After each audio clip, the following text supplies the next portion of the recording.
सुबह उठकर वनजाक्षी देखती है कि जहाँ पिछली रात को एक छोटा सा पौधा था, वो अगले दिन एक बड़ा 6 फुट वाला पेड़ बन चुका था।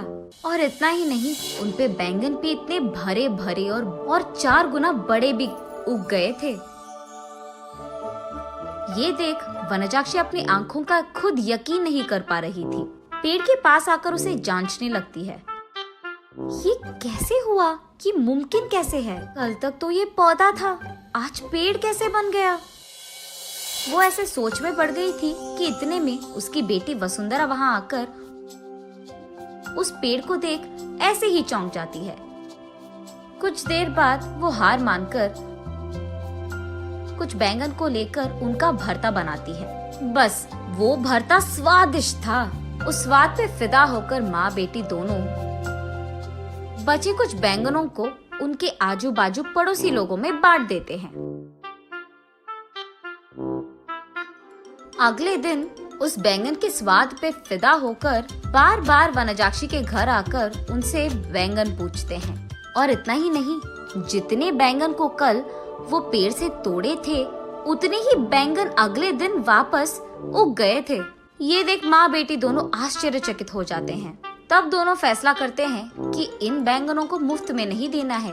ये कहकर बेचते हैं कि ये जादुई पेड़ है और इसके बैंगन बहुत स्वादिष्ट हैं। ऐसे वो बैंगन दुगने रेट में बिक जाते हैं।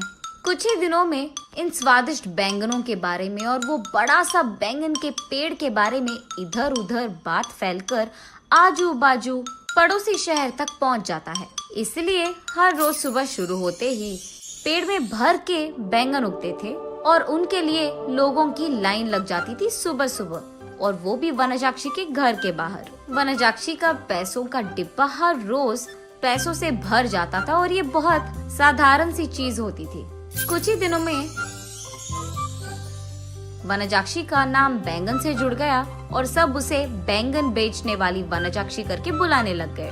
और इतना ही नहीं, वो बहुत कम समय में उस सारे गांव में सबसे अमीर बन जाती है। बड़ी सी बंगला बनवाती है और उस बैंगन के पेड़ के चारों ओर बाड़ लगवा देती है और उस पेड़ के पास एक सिक्योरिटी गार्ड को भी रख लेती है। एक दिन वसुंधरा वनजाक्षी के पास जाकर ऐसे कहती है, माँ, रातों रात एक छोटा सा पौधा इतना बड़ा पेड़ कैसे बन गया? और ऊपर से अगर सारे के सारे बैंगन हमने तोड़ दिया तो भी अगले दिन उनके जगह में उतने ही भर के बैंगन उग जाते हैं। ये कैसे मुमकिन है? अरे हाँ, मैं भी इस चीज के बारे में सोचना भूल गई। चलो जो भी हुआ उनसे हमारा अच्छा ही तो हुआ। अब तो मुझे तुम्हारी शादी की भी कोई फिक्र नहीं है बेटा, ऐसे कहती है। और ठीक तभी वनजाक्षी को एक बात याद आती है। उस समय में जब भी वनजाक्षी के लिए रिश्ते लाते थे तो कुछ भी सेट नहीं होता था।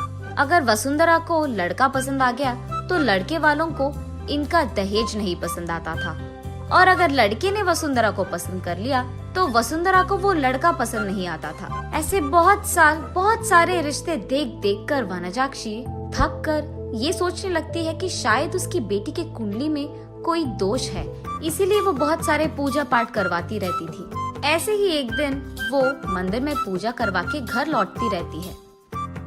तब रास्ते में उसे एक बैंगन का टुकड़ा नजर आता है। उसे लेकर वो अपने घर के सामने रख देती है। और कुछ दिन बाद उस जगह में एक छोटा सा पौधा उग गया था। मंदिर जाने से पहले उन बैंगनों को देख वनजाक्षी सोचती है, घर आने के बाद ना इन बैंगनों का एक बहुत अच्छा भरता बनाना है मुझे।